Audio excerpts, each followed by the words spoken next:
Give it one more minute and oh no, we are at 3:02. So you know what? As more people, I know more people will join on the call, but Douglas, I will let you go ahead and kick it off. Do you want me to just move the screen as you ask? Yeah, Or do you want me to yeah. let you share the screen? I will let you move the Okay, screen. I talk with my hands. That's it. got it. Got it. All Uh, yours. all right. Hey, everybody. My name is Douglas Welton, and I am the chairman of the Charlotte-Mecklenburg Planning Commission. It's a lovely title. It's long and it sounds impressive and all that good stuff. And I use that whenever I possibly can. But thank you for letting me come join your meeting. I think this is the third month I've been on this call, and I'll try and do it as much as I possibly can. I wanted to explain a little bit today about what the Planning Commission is, what we actually do and or don't do, because there's a lot, and I want you guys to know more about what we do, so that if you have any questions, you'll say there was that guy on the call, and I know him, but how do I get in touch with him, and he might be able to answer my questions. So next slide. And you guys have heard this one, right? If you want to see God laugh, tell him your plans. And that applies to cities as well as people, and in a lot of ways. So whenever you make plans, you should be careful about what you ask for. Next slide.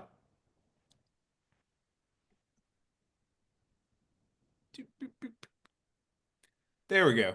All right.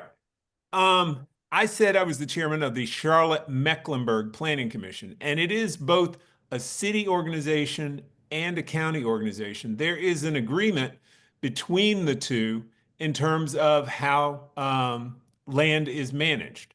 In North Carolina, the General Assembly gives municipalities the ability to regulate development and land use.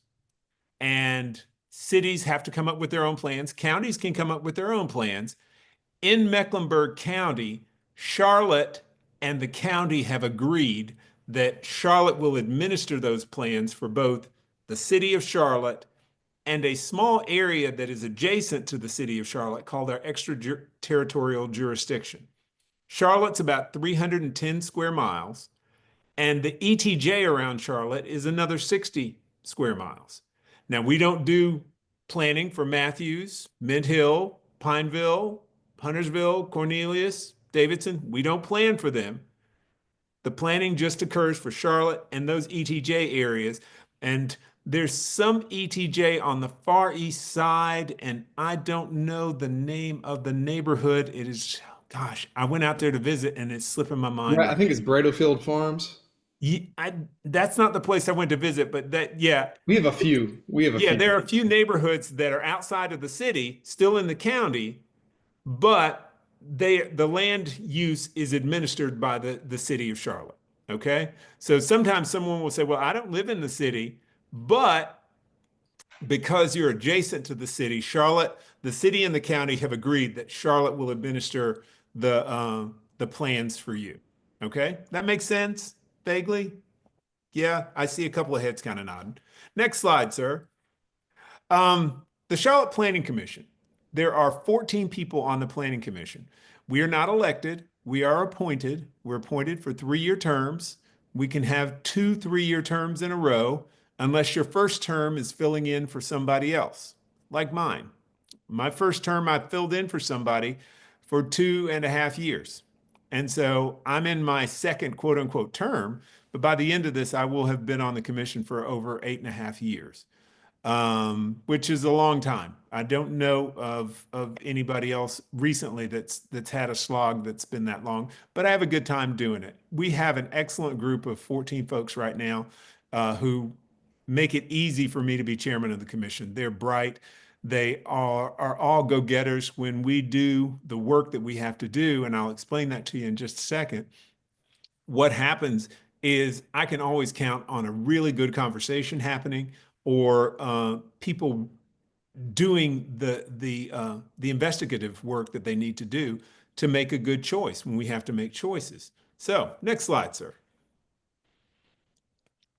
People don't buy what you do, they buy why you do it.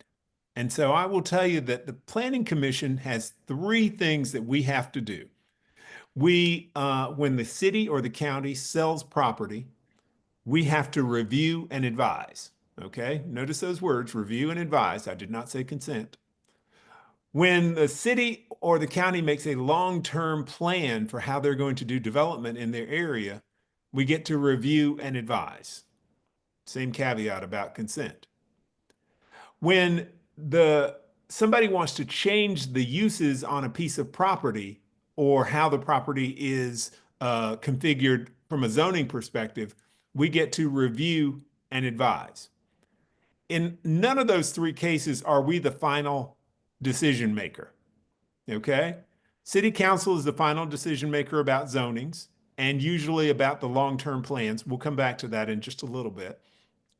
And county agencies, there's a ton of them. You guys have parks, parking. I'm sure Park and Rec has bought some property in the Charlotte East Side somewhere in the last probably couple of months. And in doing so, what they do is they ask the planning commission, do you think it's a good idea that we should buy this land? And I have never seen us say no. Okay. Because usually parks, right now, parks is a priority with the county, and they're spending a lot of money on acquisition of land. But things like a new fire station or police department, sometimes the city will buy up land for tree conservation or reuse, things of that nature. So those are the three things that we do. The commission itself is 14 people. We're divided into two committees. One of those committees is the planning committee. Next slide, sir.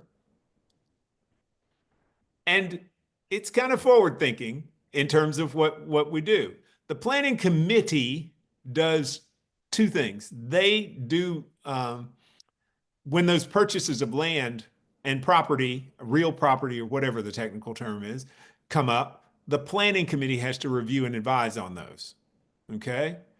And when those long-term plans come up, the planning committee reviews and advises.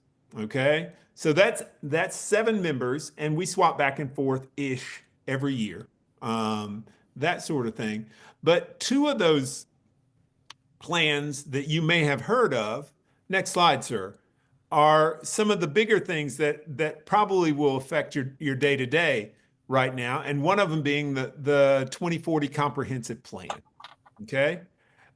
If you are old school, you may remember when the city used to do small area plans for a particular neighborhood in your city. Okay?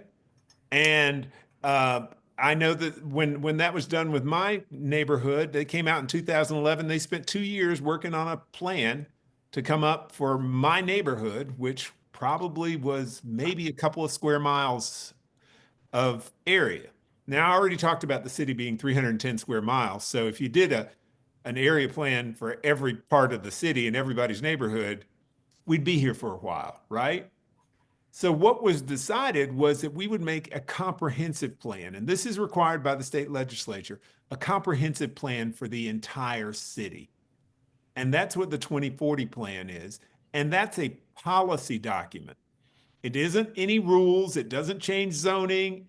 But what it says is that when city council makes decisions, here are the things that they're going to choose as priorities for how they make their decisions going forward. Okay. Housing for all, that sort of thing. We want to have, maintain neighborhood character and charm, right? All those things. We want to make good financial choices. A lot of those things are kind of tentpole ideas that you would expect government to do anyway, but it's actually written down. And if you really want to see what's in it, you can go to cltfuture2040.com and you can read the plan. The plan is, I'm going to be honest with you, plan's like 300 pages long. Okay. So it's not entertaining reading if you're like stuck at a bus stop or you just needed something to fill 5 minutes. Okay. I don't know if the summary is still online, but the summary I think it was like 10 pages. But the ideas are there and you can scan it very easily. And, just reading the first section, it'll say, here's the gist of what we're trying to do. But there's a lot of detail down in each section. And again, if it's important to you, you'll take the time to dig into it. I will just say that it's a little bit of a plan. But so now we've got this big plan and that works for the whole city. That's what the 2040 comprehensive plan is. Next slide. You all may have been hearing about the community area planning process, which has been going on for the last 2 years. And what that process was about was dividing the city up into smaller chunks. Again, we're not going to do a 2 square mile neighborhood anymore, but we divided it up into 15 different chunks. And each one of those chunks got at least 3 meetings to discuss what they thought their area, their part of town should look like.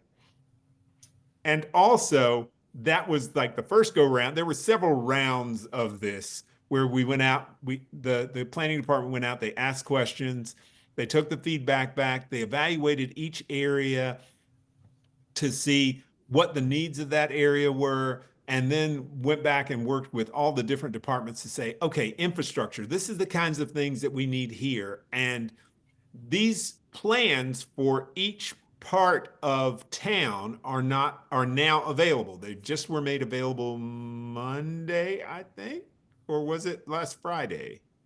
Something very recently. And Greg, help me out.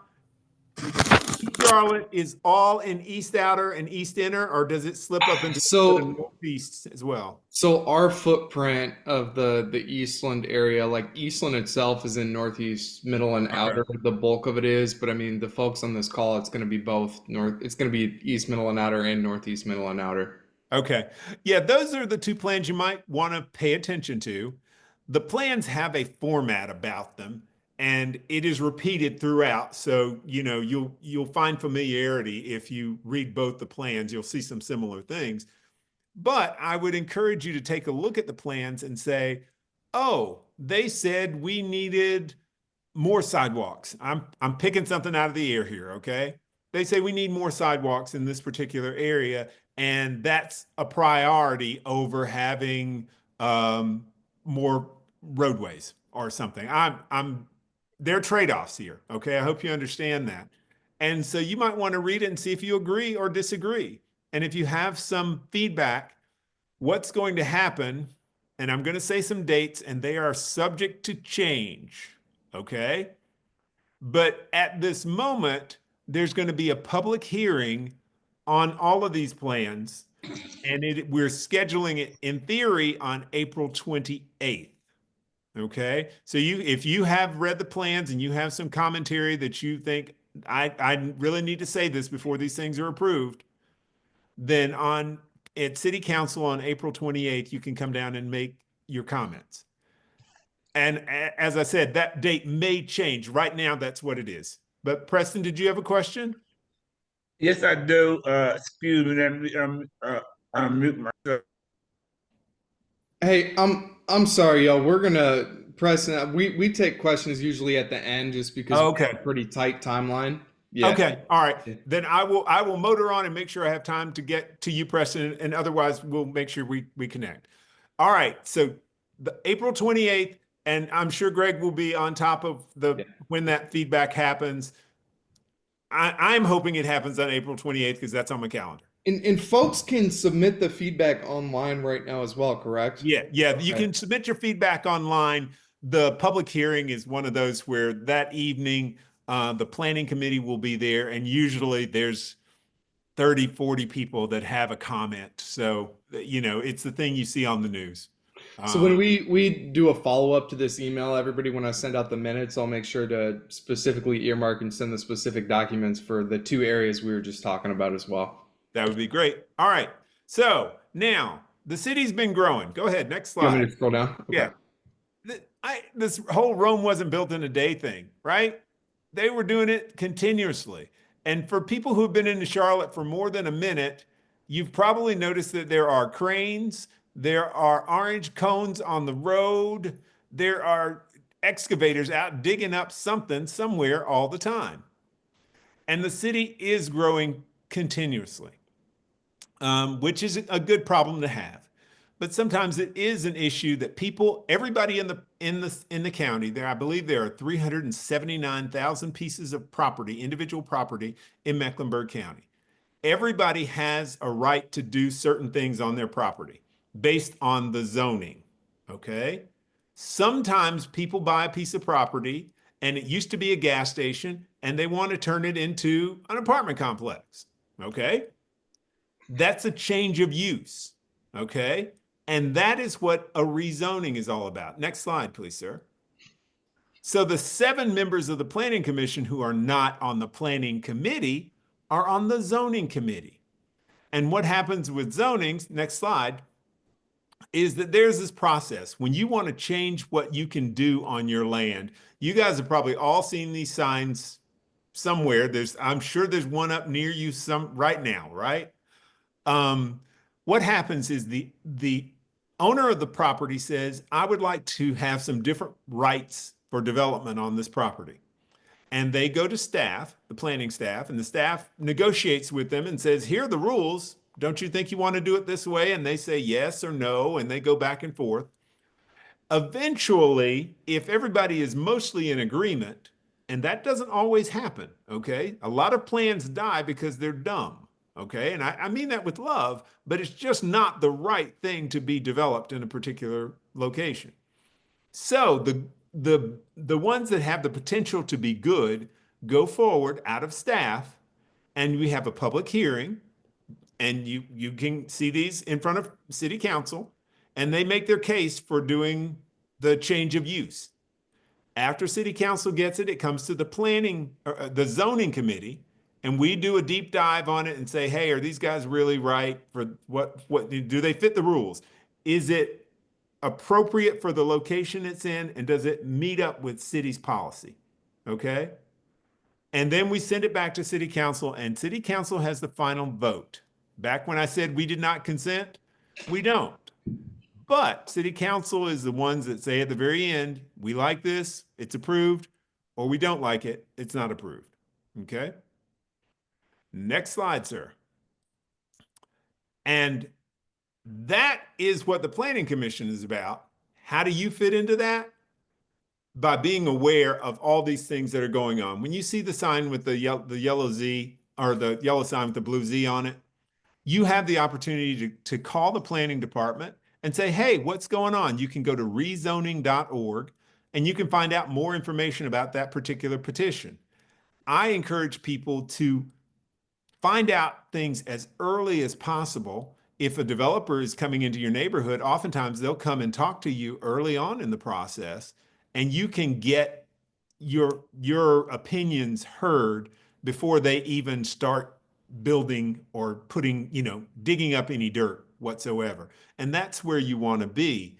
And so again, I encourage people to get involved as early as possible. Again, with things like the community area plan, that's the long-term vision for your neighborhood.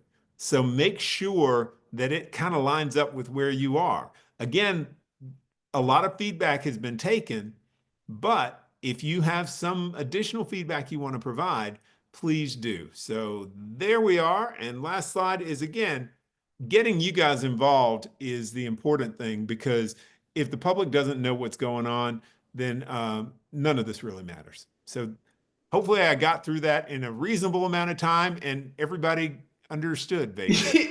I mean, with Douglas, thank you for really coming in and giving that overview. I think as somebody who's personally just really started paying attention to these things in the past 4 years, I feel like I have another 10 to go to really grasp, right? So one thing I would like to lift up, because I don't think we're going to have time for individual questions for Douglas, which I do apologize for. I think listening to your presentation right there, what I think I might do at our May meeting, at this meeting, is show folks how to use the Development Near Me tool and the rezoning.org, because I think those are such phenomenal resources that a lot of folks don't know how to utilize. So for those of you who aren't familiar, Development Near Me, it pulls up a map every parcel in it's the city, correct? Or the county? It is the city and the ETJ, so it will get a little out of the city, but not much. So So if you find the parcel, the property, you click on it, you can see really what's happening, what permits have been submitted, who the people that have gone in to make that recommendation. Um, but Douglas, no, seriously, thank you for your yeah, time. yeah. And I know And we'll probably love to have you back, and I'll make sure if there's any changes to the dates or specifics about the 28th, will you just give me a I, heads up and let me know? I'll give you a heads up. We've been locked in on that date for a while, Okay. unless something miraculously goes awry between now and a week from now. I think it's probably a done deal. Okay. I will say if anybody has any questions, Greg, please pass my I info will. along. Drop me an email and I'll be glad to have a conversation with you. I'll pick up the phone and make life fun. Douglas, you want to go ahead and do you mind putting your email in the chat right now? Sure. Let me go ahead and do that for you guys. And that way you can, um, typing and talking at the same time is Wonderful. probably a dangerous thing. But there I am. It's Douglas_Welton at EinsteinsLegacy.com. And again, I'd be glad to have a conversation with you and make sure that, if you have a question, I will either answer it, I will say, no, I have no clue, or I'll get you to the person that has a clue. So, Wonderful. Thank you so much. Thank you, cool. thank you, thank you. All right, we are gonna hear now from not Dave Nichols, but my friend Nate is gonna be talking a little bit about a new organization that I am extremely excited to really be on our side of town. They're our office mates at Aldersgate. Feel the vibe. And do you need me to let you share the screen or No, you want to talk? no, Okay. because and thank you, Greg, for even sharing this forum with me because this is really what we all about is connection, and human connection is our answer to some of the ills that we're finding in the community. My name is Nate Moore, and I'm the connections consultant. We were talking about titles, it's just that. It's just a title because I really don't worry about titles.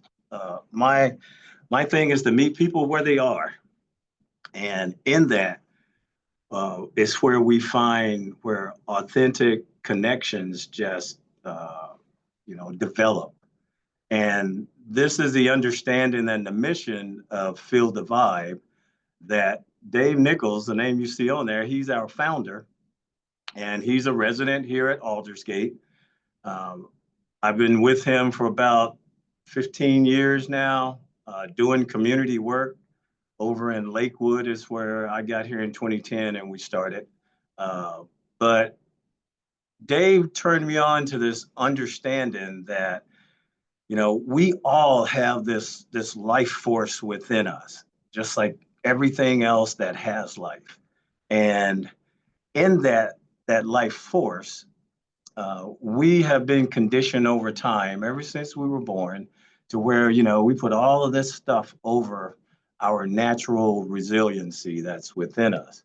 Uh, but when we actually come from a place of true purity, of looking at another person as not because of the color of their skin, not because of their hair, not because they wear glasses or anything, but just be there and connect with them.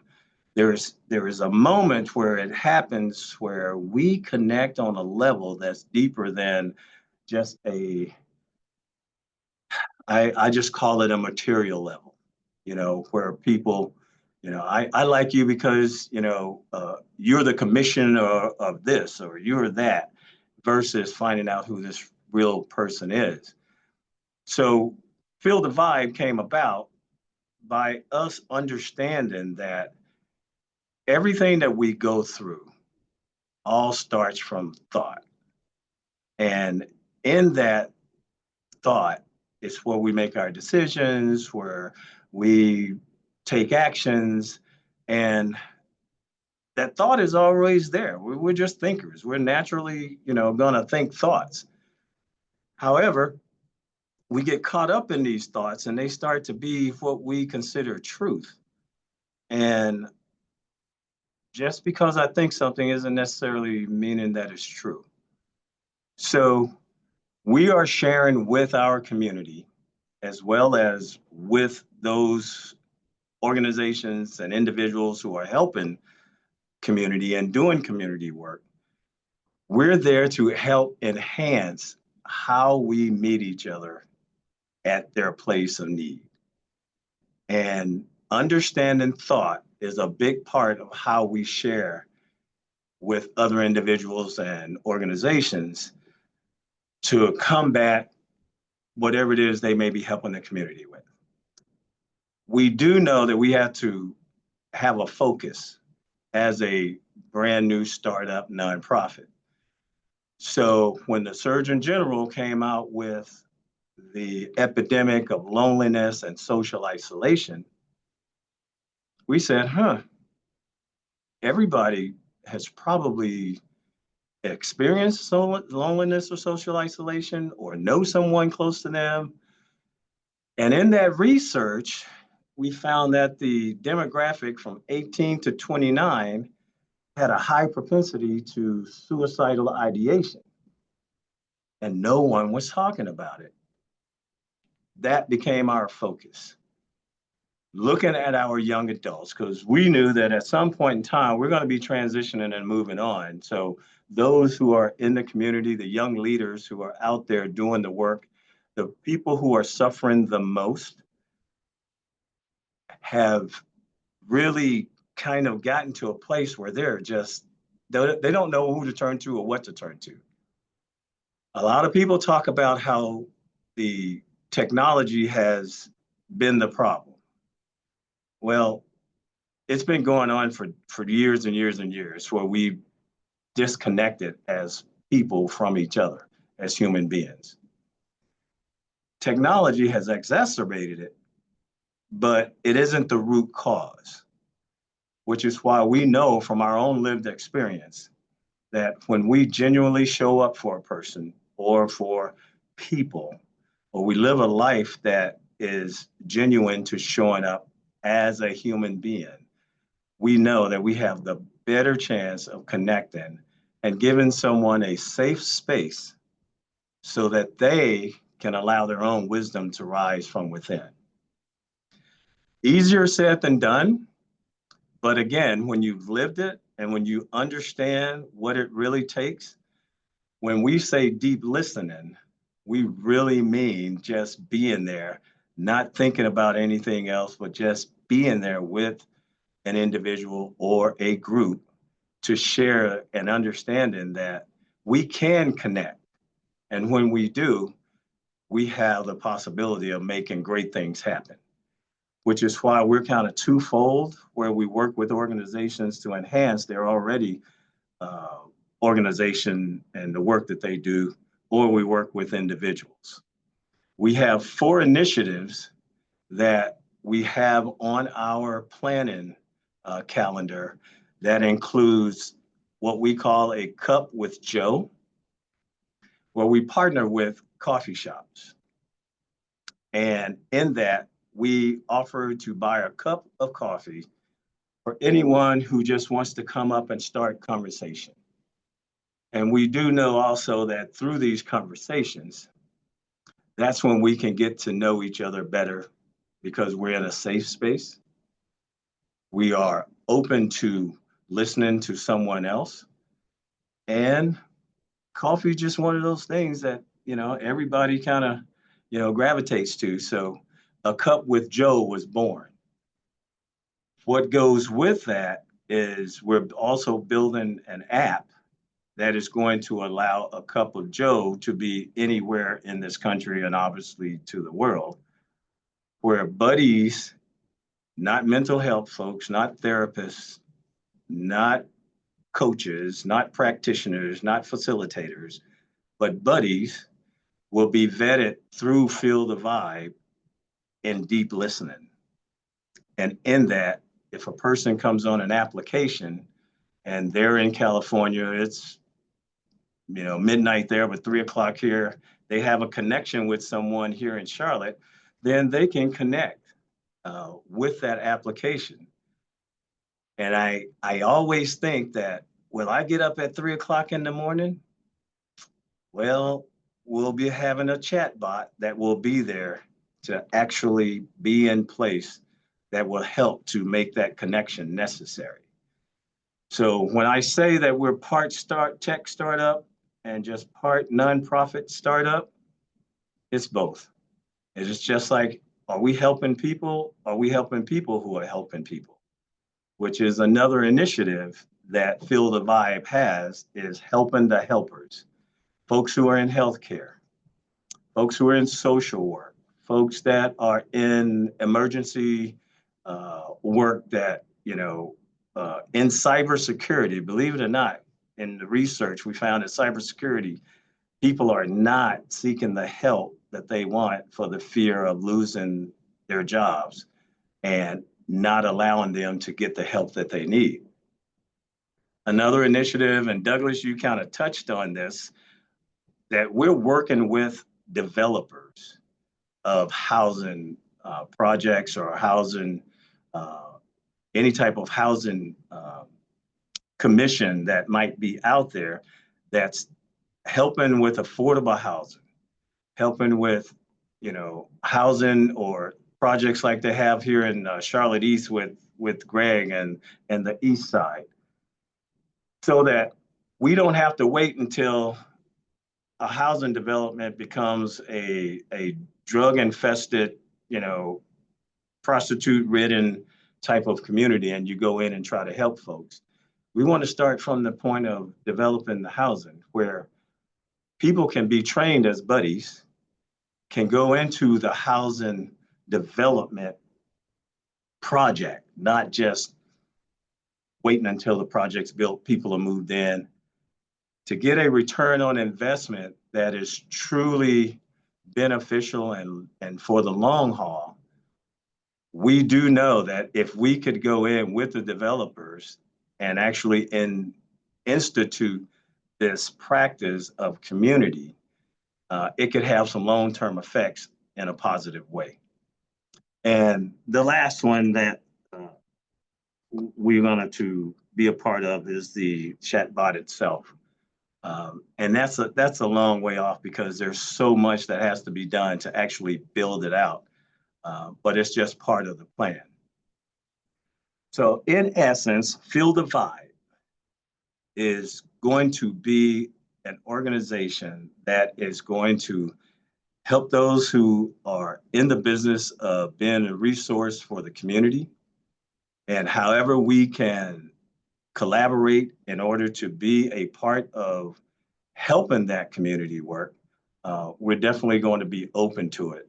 And here at this Community Impact Center, where Greg and I are part of a group of nonprofits who are centered here to provide services for others, we all know that together we could be much more effective to helping our community than we are trying to do it alone. So that's Feel the Vibe. We're going to meet you where you are. We're going to be open to whatever it is that you feel is best for you and try to do this community work in a way that is both innovative, but yet meeting the people where they are. So thanks again for giving me time to come on. It was like the longest introduction I ever done. It was great. No, it was great, Nate. Thank you. And I think I'll be sure. I see Preston's got his hand raised, but I'll make sure to provide the contact information, Preston, as a follow-up. I'll give you Nate's contact information because we're running a little tight on time. Yeah, So I will do that. But Nate, can you speak a little bit about y'all's, because I know they Feel the Vibe had their first big event in the fall. Yes. At Myers Park. It was Myers Park? Yeah, Myers Park United Methodist. And great event, awesome turnout, really an introduction to the organization. And your first real big event is, you got less than 30 days now, buddy. Now you know I was running to get here on time. It's coming up. Yeah, You want to yeah. share anything about that? Yeah, it's May the 8th, and it's called the Aloha Spirit Awards. And it's a celebration just to recognize those folks since our awareness event last fall has been, in line supporting us. We're going to give awards to our, citizen, the corporate citizen, the volunteer, and just reconnect with our young adults from 18 to 29. And we have as our guest speaker, Mr. Robert Forrest, who I met at a Tuesday morning breakfast. And this young man had put together an event for the youth with Councilwoman Tawana Brown is her name. And he had galvanized all of these youth, and they were there to really be heard. And that was their message to all of us, is that we want you to listen to us. And when I heard that, I just knew that this was divine, because our whole outlook for Feel the Vibe is deep listening. And we know that from our own lived experience. So to hear young people crying out, to talk about it, to know that they are a high propensity to suicidal ideation and violence and all of this good stuff, that's how we can help them. So I was able to get him to come and actually be our guest speaker for that event. And we will have like one young adult at each table, just so that we can make sure that if people are there, they will have a chance to be listened to while they're there. So it's Thursday, May 8th. It's at doors open at 5:30 at the Project 658 Center. And you know the great work that they're doing. So whenever we can partner with any other organization to help move their events forward or to help support their organization, we're all about that. So you want to put my email in the I will. And if you Okay. want to go ahead and put that in the chat, and I'll make sure I send it up in the follow-up as well. But so Okay. clarify, if folks are interested in attending, they can just reach out directly to you. Yes, it's a complimentary dinner. My whole thing, and being totally transparent, is that yes, it's a fundraiser and an ask event, but I've already cultivated relationships with over 100 multimillionaires. But I need to have people in the chairs so that when they look around, they can say, "Wow, they're supported by the community." So that's why I wanted it to be complimentary, so I could get as many people out there as I can. So feel free to bring a guest if you like. You'll be notified once we reach our capacity, of course, if that be the case. But at this point, still waiting on RSVP. So feel free to go to the site and take a look at www.feelthevibe.net. And I'll put my email in the chat so that everyone can actually see that. Thank you. Thank you. Thank you, sir. I appreciate it. You're welcome. All right, y'all. So we've got 5 minutes left. I want to get everybody out here on time. And what we have, Matt, are you on the call? Yes, I am on the call. Hey, welcome. I wanted to go through a few upcoming events for everybody, but Pastor Matt, if you want to go ahead and tell people a little bit about what you all have coming up on Easter weekend at Edifi. Absolutely. Well, there's this little holiday. I don't think we know it very well, but it's Easter, right? I'm just kidding. That's like the Christian Super Bowl. So we're going to go out with a bang. It's going to be absolutely amazing. We've got an Easter egg hunt happening right after our service. We're planning on having 1,000 Easter eggs. We actually meet at Charlotte East Language Academy every Sunday. We're a mobile setup tear down church. So we're going to be setting up our church on that Sunday morning. We're going to have an incredible afternoon with the Easter egg hunt and free ice cream with an ice cream truck. So looking forward to it being just an exciting time and a celebrating time. So you guys, if you have any kids, 0 to 12. So the adults can't play, but the adults can have ice cream. So. Thank you, sir. Absolutely. I wanted to also lift, got this sent, Calvary, Calvary Church, which is right there off of Kilbourne, is also having a Founders Day celebration festival, around, I think probably around noon or 1 on Easter. I don't think anybody from LAC is here, but I'm super excited for this. For those who didn't get the opportunity to go last year, Música con Amigos is an event that the coalition is trying to do annually as a part of its Amigos not capital campaign, but really some of its just general fundraising. But is there somebody from LAC in the call? I want to speak for y'all. I don't believe so. But this year, this is their second event. It's a free event. The Charlotte Symphony is coming out to do an event on May 4th at 4. It was a great time last year. Food, beverage, and just a wonderful afternoon and evening right at their facility off of Central Avenue in Winterfield. So great opportunity. Wanted to plug. I think this is we might meet before this as this group, but one of our Charlotte East marquee events that we're going to do going forward is the Eastside Farm and Community Day. We had a blast doing this last year. At about 450 people come out to 3 different sites, celebrating our school-based agricultural programs at Mary Oaks, Eastway Middle, and Garinger. This year, we're just paring it down to 2. We're going to do Mary Oaks and Garinger with different events at each site running concurrently. You can see some of the things on the left. We're having a petting zoo, plant giveaway. Park and Rec is bringing its mobile game van. We're hiring Upcycle Arts to come do some Mother's Day crafts, birdhouse decorating, medical screening, double Dutch. And then we have a slate of great partners that you can see on the right, resource and tabling. I think altogether we have about 35 partners this year. Everything is totally free for the family. I would hope to be great to have about 750 people out this year. It's probably shooting high, but it was huge success. What we're doing, we're going to have food trucks as well. But for the first 100 or 150 people who show up at Mary Oaks, get a stamp that says they showed up at Mary Oaks, and they show up at Garinger, they get free tomato and zinnia plants. So really trying to both showcase the great things that we have going on in these schools. Mary Oaks has a wonderful school-based farm. They just finished construction. They got like a $20,000 grant to do construction for. Garinger has a phenomenal aquaponics setup. They have some phenomenal, the urban farm has some space over there, and the Bulb does some of its stuff over there as well. So I will ensure that everybody gets this sent out to them whenever I get a chance to do the follow-up here.